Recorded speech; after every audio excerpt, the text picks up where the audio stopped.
Assalamualaikum warahmatullahi wabarakatuh. Perkenalkan, nama saya Syahwal Revansyah, mahasiswa Universitas Negeri Makassar, jurusan Pendidikan Teknik Elektro, Angkatan 2021. Pada video kali ini, saya akan mempresentasikan materi tentang dimensi-dimensi hakikat manusia, serta potensi keunikan dan dinamikanya. Ada 4 macam dimensi yang akan dibahas, yaitu 1. Dimensi keindividuan, 2. Dimensi kesosialan, 3. Dimensi kesusilaan, 4. Dimensi keberagaman. 1. Dimensi keindividuan. Dikatakan oleh Leysen bahwa individu adalah orang seorang, sesuatu yang merupakan suatu keutuhan yang tidak dapat dibagi-bagi, individu. Selanjutnya, individu diartikan juga sebagai pribadi. Setiap anak manusia yang dilahirkan ke dunia ini sebenarnya telah memiliki potensi. Potensi yang dimaksud menurut penulis seperti yang dikemukakan oleh Gardner. Ia menyatakan bahwa manusia memiliki 7 kecerdasan, yaitu kecerdasan linguistik, kecerdasan logika matematika, kecerdasan spasial, kecerdasan kinestik tubuh, kecerdasan musik, kecerdasan interpersonal, dan kecerdasan intrapersonal. Dimensi keindividualan seperti yang telah diungkapkan di atas, memang benar bahwa tidak ada manusia yang identik dengan manusia lain di atas permukaan bumi ini. Bahkan, anak yang terlahir kembar pun pada hakikatnya tidak memiliki karakter yang persis sama. Dengan kata lain, masing-masing ingin mempertahankan kekhasannya sendiri. Kekhasan yang dimaksud ini seperti kekhasan dalam cita-cita, cara belajar, cara menghadapi dan menyelesaikan masalah, cara berinteraksi dengan orang lain. 2. Dimensi kesosialan. Setiap anak yang dilahirkan memiliki potensi sosialitas. Artinya, mereka dikaruniai benih kemungkinan untuk bergaul. Dengan adanya dorongan untuk bergaul ini, setiap orang ingin bertemu dengan sesamanya. Betapa kuatnya dorongan tersebut sehingga penjara merupakan hukuman yang paling berat dirasakan oleh setiap manusia, karena dengan diasingkan di dalam penjara berarti diputuskannya dorongan bergaul itu secara mutlak. Adanya dimensi kesosialan pada diri manusia tampak lebih jelas pada dorongan untuk bergaul. Dengan adanya dorongan untuk bergaul, setiap orang ingin bertemu dengan sesamanya. Seseorang dapat mengembangkan kegemarannya, sikapnya, cita-citanya di dalam interaksi dengan sesamanya. Hanya di dalam berinteraksi dengan sesamanya, dalam saling menerima dan memberi, seseorang menyadari dan menghayati kemanusiaannya. 3. Dimensi kesusilaan. Susila berasal dari kata su dan sila yang artinya kepantasan yang lebih tinggi. Akan tetapi, di dalam kehidupan bermasyarakat, orang tidak cukup hanya dengan berbuat yang pantas jika di dalam yang pantas atau sopan itu terkandung kejahatan yang terselubung. Oleh karena itu, pengertian susila berkembang sehingga memiliki perluasan arti menjadi kebaikan yang lebih. Dalam bahasa ilmiah sering digunakan istilah yang mempunyai konotasi berbeda, yaitu etiket atau persoalan kesopanan dan etika, persoalan kebaikan. Dapat dikatakan bahwa orang yang berbuat jahat berarti melanggar hak orang lain dan dikatakan tidak beretika dan tidak bermoral.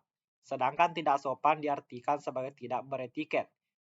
Jika etika dilanggar, ada orang lain yang merasa dirugikan, sedangkan pelanggaran etiket hanya mengakibatkan ketidaksenangan orang lain. 4. Dimensi keberagaman. Pada hakikatnya manusia adalah makhluk beragama. Beragama merupakan kebutuhan manusia karena manusia adalah makhluk yang lemah sehingga memerlukan tempat bertopang. Manusia memerlukan agama untuk keselamatan hidupnya. Dapat dikatakan bahwa agama menjadi sandaran vertikal manusia. Manusia dapat menghayati agama melalui proses pendidikan manusia. Pemerintah dengan berlandaskan pada GBHN memasukkan pendidikan agama ke dalam kurikulum di sekolah mulai dari SD sampai dengan perguruan tinggi. Sifat hakikat manusia. Sifat hakikat manusia diartikan sebagai ciri-ciri karakteristik yang secara prinsipil membedakan manusia dengan hewan, meskipun antara manusia dan hewan banyak kemiripan, terutama dari segi biologisnya. Misalnya kerah, berjalan dengan kedua kakinya dan bertulang belakang. melahirkan dan adanya persamaan metabolisme dengan manusia. Bahkan beberapa filosof seperti Socrates menamakan manusia ius sunt politikon atau hewan bermasyarakat. Pengembangan sifat hakikat manusia. Dalam kenyataan hidup, ada dua hal yang muncul dari persoalan nilai, yaitu kesadaran dan pemahaman terhadap nilai dan kesanggupan melaksanakan nilai. Dalam pelaksanaannya, keduanya harus dilaksanakan secara sinkron. Pengembangan dimensi hakikat manusia. A. Pengembangan yang utuh.